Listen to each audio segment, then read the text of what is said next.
Fala galera, tudo bem com vocês? Eu sou Mariana Mascarenhas, jornalista e pesquisadora do Centro de Estudos Lobo-Imagéticos Condés Fotós, e aqui ao meu lado está o professor Dr. Jack Brandão. Tudo bem, professor Jack? Tudo bom, Mari? E aí, pessoal, tudo bem? Olha, depois de tanto tempo, estamos de volta aqui, ó. Vamos lá! É isso aí, pessoal, e já vamos começar com um tema polêmico, isso mesmo. Já gostaria de lançar essa pergunta: inteligência artificial também pode ser considerada arte? Bom, este é um embate aí entre artistas e profissionais da tecnologia que tem dado o que falar. E é sobre ele que nós vamos discorrer hoje, não é, professor Jack? Exatamente, é uma questão que, olha, polemizou-se demais na internet, viu? E a gente, como fala da imagem, vamos falar juntos aqui também. Isso aí. Bom, para começar aí, quem está nos acompanhando, eu gostaria de falar sobre o que é a inteligência artificial, né? Definida como a inteligência usada por máquinas que executam tarefas complexas associadas a seres inteligentes. A inteligência artificial vem causando certas polêmicas, principalmente recentemente. Mas aqui eu já faço um parênteses, porque é claro, essa é uma definição mais generalizada para explicar aí quem ainda não entende muito bem o que seria esse conceito, porque se a gente for falar mesmo de inteligência artificial, é muito mais complexo do que isso. E olha só a polêmica que aconteceu há poucos dias. Um designer, ele usou justamente sistemas de inteligência artificial para criar um livro. Isso mesmo, um design norte-americano. Essa notícia aqui saiu em vários locais, entre elas o portal UOL, que eu estou trazendo aqui para vocês. Ele afirmou ter escrito e ilustrado um livro infantil em apenas um fim de semana com a ajuda de sistemas de inteligência artificial. Em menos de 72 horas após começar o processo, o material foi publicado e encaminhado para venda. Contudo, a comercialização foi interrompida por suspeita de plágio. Isso gerou aí uma grande repercussão negativa entre os artistas que acharam um absurdo essa reprodução. Bom, professor, eu já gostaria de lançar uma pergunta aqui. Eu li bastante a respeito desse embate aí, se inteligência artificial seria ou não arte, e eu vejo que tudo gira em torno, entre outros aspectos, de uma questão importante, que é a originalidade. Será que as pessoas hoje ainda estão associando muito essa questão da criação, estar ligada a algo totalmente novo? Porque a gente não pode esquecer que mesmo o artista, ele busca referências na hora de criar. E quando a gente fala em inteligência artificial, eu trouxe aqui a definição, que a gente fala que a máquina utiliza, né, ela executa tarefas complexas, mas a gente não pode esquecer que tem alguém que opera essas ferramentas. E no caso da arte aqui, né, digamos, produzida pela inteligência artificial, alguém que precisa fazer uma leitura da arte para reproduzir ali. Não é simplesmente jogar para a máquina e ela vai reproduzir. Isso também não seria arte, professor? Será que as pessoas não estão ligando só a questão do original, uma vez que todos nós buscamos referências, e a tecnologia também busca referências de certa forma? Bom, Mari, a questão do original, da originalidade, nós temos de começar por aí. A questão do ser original é algo extremamente recente na história da arte. Sim, nós achamos que a ideia da originalidade sempre esteve presente na arte, de forma alguma. A arte sempre buscou na imitação o seu mote. É importante nós lembrarmos isso. A arte sempre buscou ser mimética. Um exemplo que eu quero dar, nos séculos XVI, XVII, até o século XVIII, o artista havia os mestres, e esses mestres, eles eram copiados, eles eram imitados por aquelas pessoas que buscavam ascender também. Por meio dessa imitação, muitas vezes esses artistas, eles acabavam ultrapassando o mestre. É aquilo que se chamava de emulação. Então, um determinado artista, ele emulava ou não o mestre. Se ele conseguisse emular o mestre, ele próprio se tornaria um mestre, ele próprio passava a ser objeto de cópia, de imitação de outros artistas. Então, é muito importante nós lembrarmos isso. A arte era uma arte, como havia dito, mimética, ou seja, era uma arte imitativa. A ideia do plágio, por exemplo, é uma ideia extremamente recente.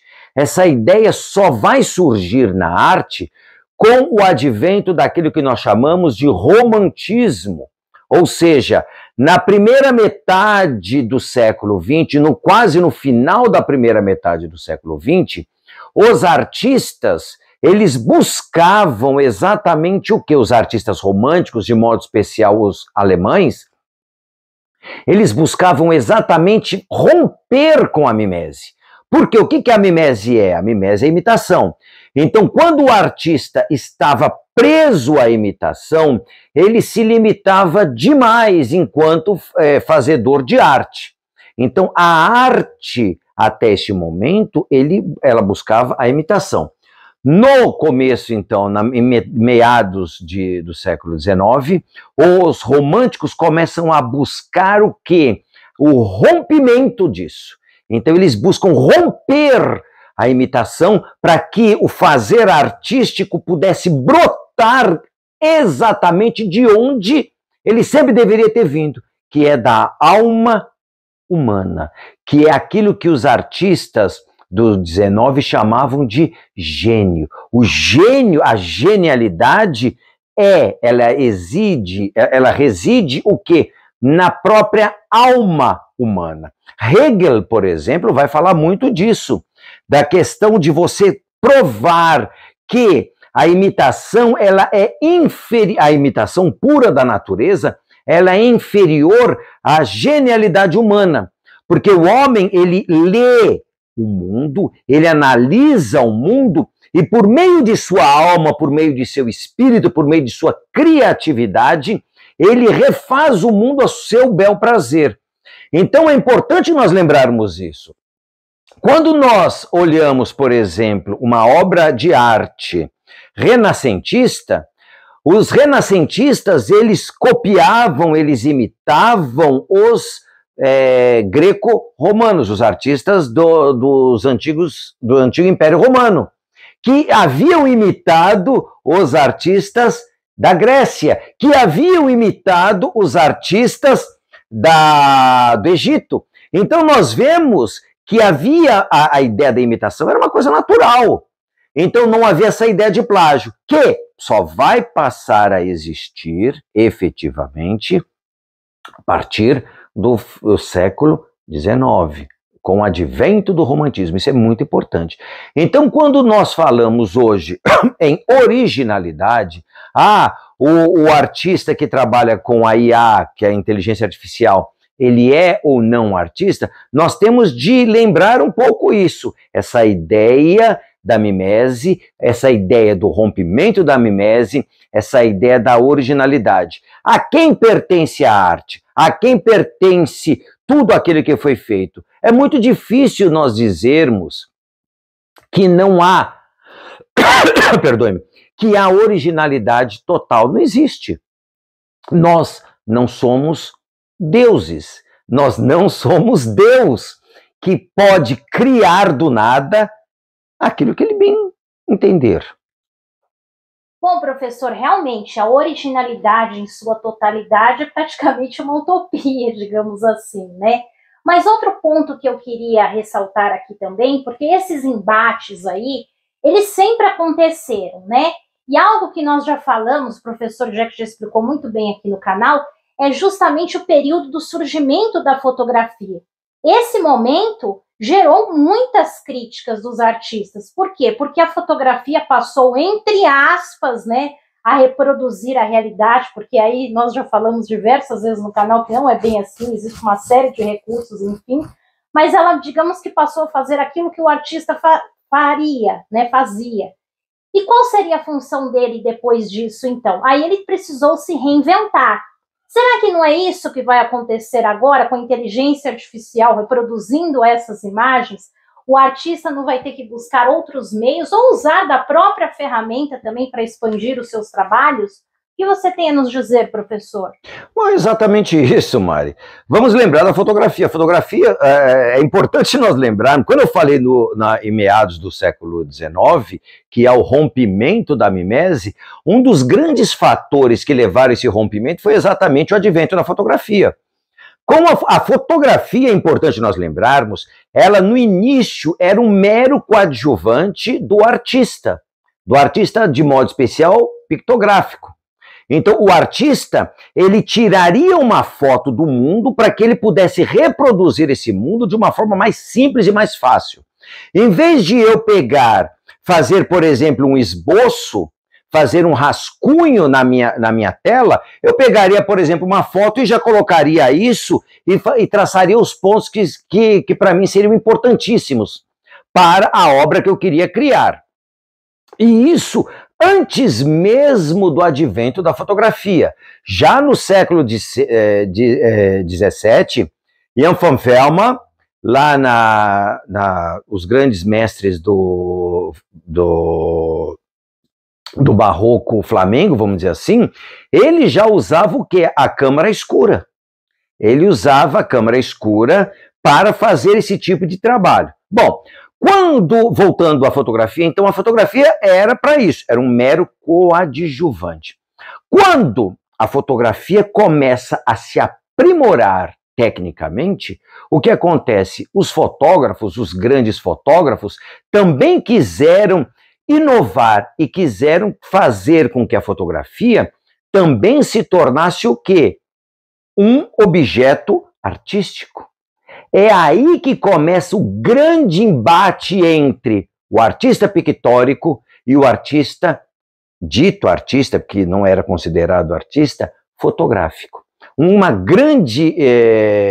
Grandes críticas, grandes vozes se levantaram contra a fotografia enquanto fazer artístico. Um exemplo é Baudelaire. Baudelaire, o grande poeta moderno, já no século XIX, foi um dos que mais lutaram contra a fotografia, dizendo que era um absurdo uma técnica ser usada como um objeto artístico, sendo que era um mero coadjuvante. Então, este embate é muito importante porque, a partir do momento que a fotografia ela realmente se assume como um fazer artístico, em que grande parte dos primeiros fotógrafos artistas eram artistas também, eles começam a dividir, a romper essa ligação entre a fotografia como uma mera coadjuvante, como um fazer artístico, que a própria arte pictórica começa também a se libertar das amarras da mimese. Lembrem, a arte acadêmica era uma arte mimética por excelência. O que é uma arte mimética por excelência? Era uma arte que visava puramente a imitação do mundo. Lembre que eu falei para vocês agora, Hegel achava isso um absurdo. Isso é uma forma de aprisionar o artista. Que o artista ele devia buscar imitar, entre aspas, o seu próprio espírito, a sua própria mente, não a natureza. Isso era muito pobre. Então é importante nós lembrarmos isso. E a fotografia vai ter esse papel importantíssimo nesse rompimento da mimese, que levou a própria arte pictórica a se desvencilhar exatamente de quê? Da mimese pura. Hoje, o que nós estamos vendo é exatamente isso. Vocês veem como a história ela dá um vai e volta direto, inclusive na arte. Toda a arte nova, tudo aquilo que surge de novo, é questionado por aqueles que estão na acomodação, muitas vezes, de fazer aquilo que ele já conhece. Então é óbvio que para mim pintar é maravilhoso, tudo bem. Só que hoje nós temos outros pincéis que nós podemos utilizar também, não menosprezando as artes, vamos dizer assim, as artes novas que vêm. Não sei se eu acabei respondendo, que eu falei tanto aqui que eu... Não, com certeza, professora, é exatamente isso. Veja um novo caminho, uma nova história na arte se fez a partir da fotografia. E talvez é isso que vai acontecer agora com a inteligência artificial, né? Novos caminhos vão se desenhar, porque assim como acontece com a fotografia, com a IA é a mesma coisa. Não é, a máquina não vai fazer tudo sozinha. Como a máquina fotográfica depende muito de quem está usando essas ferramentas. Depende muito, por exemplo, no caso da fotografia, do olhar do profissional que trabalha com ela. Então, é uma questão bem complexa para se pensar aí. Outro ponto aqui que eu fico pensando a respeito, professor, é que a inteligência artificial, ela usa justamente de banco de imagens que foram colocadas por determinados usuários. Muitos artistas não podem simplesmente ter colocado essas imagens nesse banco, cientes de que elas, uma vez colocadas ali, elas seriam expostas e utilizadas para outros fins, como o caso da inteligência artificial? Bom, aí para mim é uma outra questão, que nós temos que lembrar o seguinte, aquilo que nós falamos na nossa pesquisa há muitos anos. Todos nós temos os nossos próprios bancos de dados. Então, que é aquilo que eu chamo de acervo iconofotológico. Então, todos nós temos um acervo iconofotológico que é pessoal, ou seja, cada um de nós possui um acervo que é construído ao longo de toda a nossa vida. E, juntamente a esse acervo iconofotológico pessoal, nós temos um acervo iconofotológico coletivo. Esse acervo iconofotológico coletivo, ele está, cada um de nós participa desse acervo dentro de uma determinada sociedade. Quanto à inteligência artificial, nós temos de lembrar o seguinte, o grande problema, o grande questionamento que eu faço em relação a este emprego da inteligência artificial como uma ferramenta artística, muitas vezes, é o seguinte. Primeiro, todas as máquinas, elas são alimentadas, como você disse, são alimentadas com imagens. São imagens que são sendo colocadas lá. O grande problema que eu vejo é quando você emprega, muitas vezes, uma imagem e você não vai dar o quê? O devido crédito ao artista original que fez aquilo. Nós estamos vivendo hoje um período que mostra o quê? Com que as pessoas conheçam cada vez mais e acreditam que conhecem cada vez menos. O que eu quero dizer com isso tudo? Parece confuso, mas é confuso. Nós temos o mundo que a internet nos proporciona, nós temos o mundo que esses aplicativos nos fornecem, só que nós conhecemos cada vez menos os seus autores. Então, quando eu pego, por exemplo, você pega a Mona Lisa e você faz todo um jogo artístico com a Mona Lisa original, e você pode sim transformar isso em arte, como a própria arte moderna já mostrou que é possível fazer isso, de uma forma peculiar, de uma forma própria. Só que o artista digital, ele tem de mostrar que essa obra foi feita originalmente a partir de uma determinada obra, de um determinado autor, dando crédito a esse autor. Agora, quando eu pego bancos de imagens, ou quando a própria inteligência artificial, ela busca esses bancos de imagens que já existem e usam, e não há esse devido crédito, eu acho que aí é que acaba se tornando um problema. Porque é óbvio que nada se cria, tudo se transforma, tudo se copia. Isso faz parte, muitas vezes, do fazer artístico. Nós estamos, de uma forma ou de outra, voltando àquele conceito mimético, pré-fotografia, que era um conceito mimético. Nós estamos imitando. Eu, nesse ponto de vista, eu não vejo absolutamente nada demais. O que me incomoda muitas vezes, eu acho que incomoda muitas vezes os artistas, é esse fato. É óbvio que há muitos bancos de imagem que são alimentados com imagens que o próprio artista pode ter fornecido. Pode ter fornecido. Não que o artista tenha fornecido. Porque hoje nós temos a internet, muitas vezes a internet se torna realmente terra de ninguém, e esses bancos podem ser alimentados e retroalimentados com essa arte que é colocada lá e que muitas vezes é empregada de uma forma indevida. Lembrando que esse próprio artista, que muitas vezes se sente lesado, ele próprio acaba usando uma arte que já era de outro, e que era de outro, e que era de outro. Porque é isso que acontece, a natureza humana vai fazendo isso, né? Sim, professor. E no caso dos artistas, é claro que a gente não pode generalizar, mas há aqueles que realmente colocam as imagens no banco, e a partir do momento que você coloca a imagem ali no banco, ele está ciente, existe um termo que essa imagem vai ser do banco de imagens. Então, eles podem reproduzir e utilizá-la da forma como acharem melhor. Mas realmente é uma questão muito complexa que vai muito além. Deixa eu te falar. Isso tem uma outra questão que a gente tem que lembrar, que é a questão moral. É a questão moral. Porque nós temos a questão da inteligência artificial, legal, mas nós temos também questões morais e questões, mais do que morais, questões éticas. Não necessariamente o cara vai colocar a imagem dele no banco de imagens.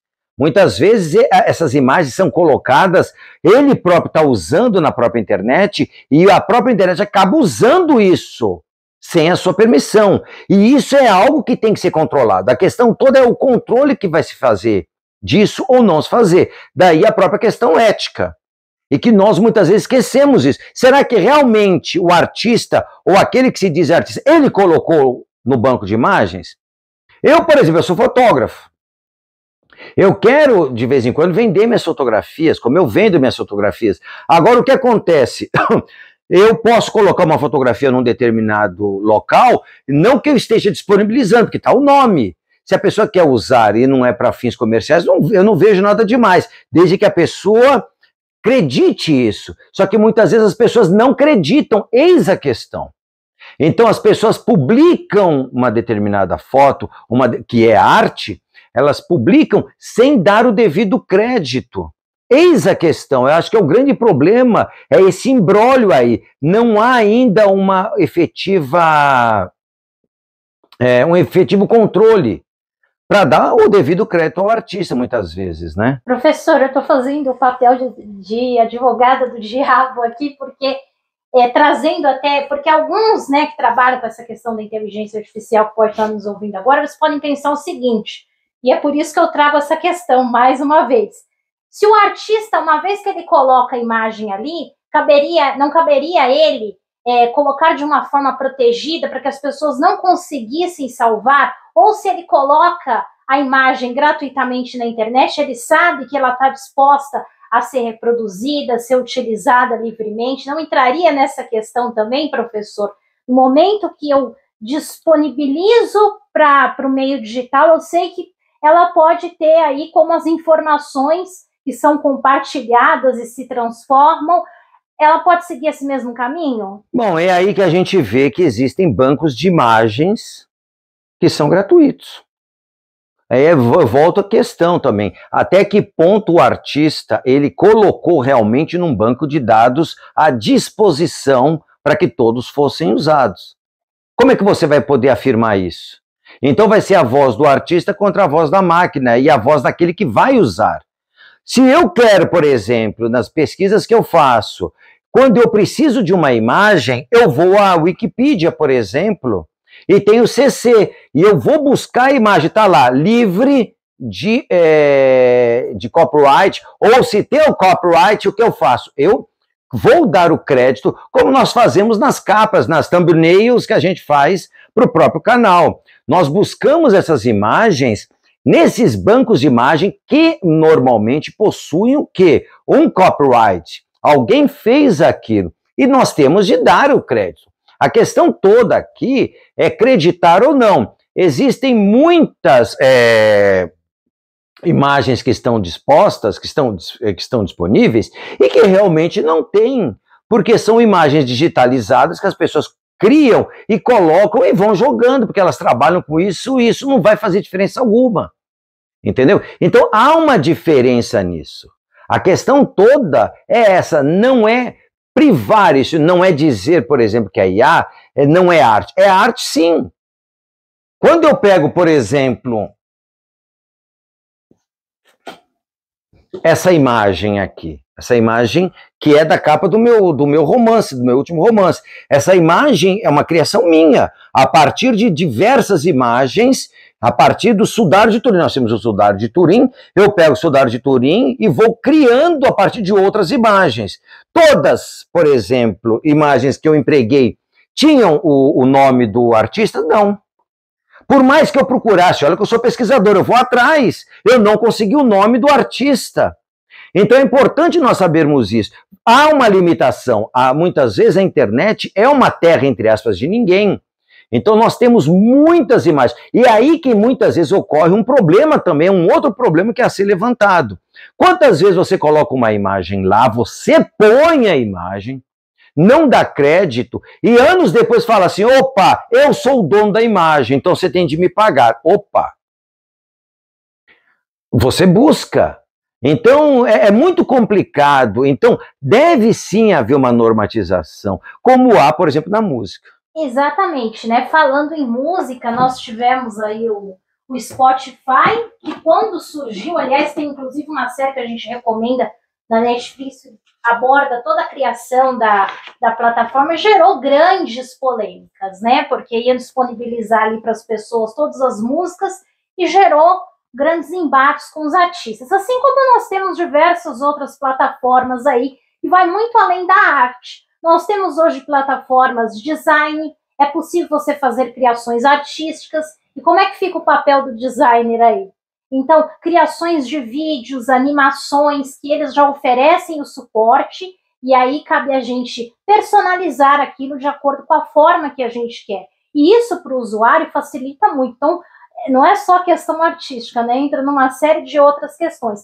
Mas aí também cabe a gente pensar, assim como a arte, seria um momento de reinvenção, porque todas essas plataformas, elas vêm aí para facilitar a vida de seus usuários, né? Então é algo até para a gente debater em outros canais, não é mesmo, professor? Porque hoje já falamos bastante aqui a respeito desse tema que vem dado polêmica, mas a IA veio para ficar. Você falou, por exemplo, do Spotify. É como o YouTube Music. Você tem disponível várias músicas, só que você paga o royalties para o artista.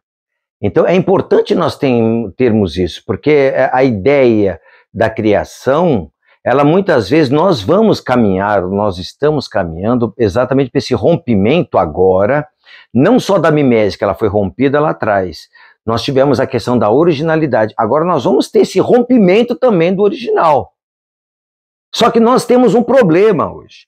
Quando houve aquilo lá atrás, que era o rompimento da mimese, nós não vivíamos no modelo capitalista que nós temos hoje. Então a ideia da originalidade vai adentrar numa outra questão, que é a própria questão do capitalismo. Então dentro do capitalismo é muito difícil nós podermos liberar a nossa arte, a nossa criação, simplesmente de graça, porque você precisa viver dentro de uma estrutura em que você precisa desse dinheiro. Então, por exemplo, nada contra as pessoas empregarem o que quiserem, desde que elas consigam dar a sua própria contribuição para esse artista, que a princípio ele fez isso. Bom, pessoal, espero que vocês tenham gostado desse vídeo. Comentem aí qual a opinião de vocês. Isso é muito importante, viu? Com certeza, compartilhem, se inscrevam em nosso canal. Eu acho que muito além de falar, eu sou a favor da inteligência artificial, eu sou a favor da arte,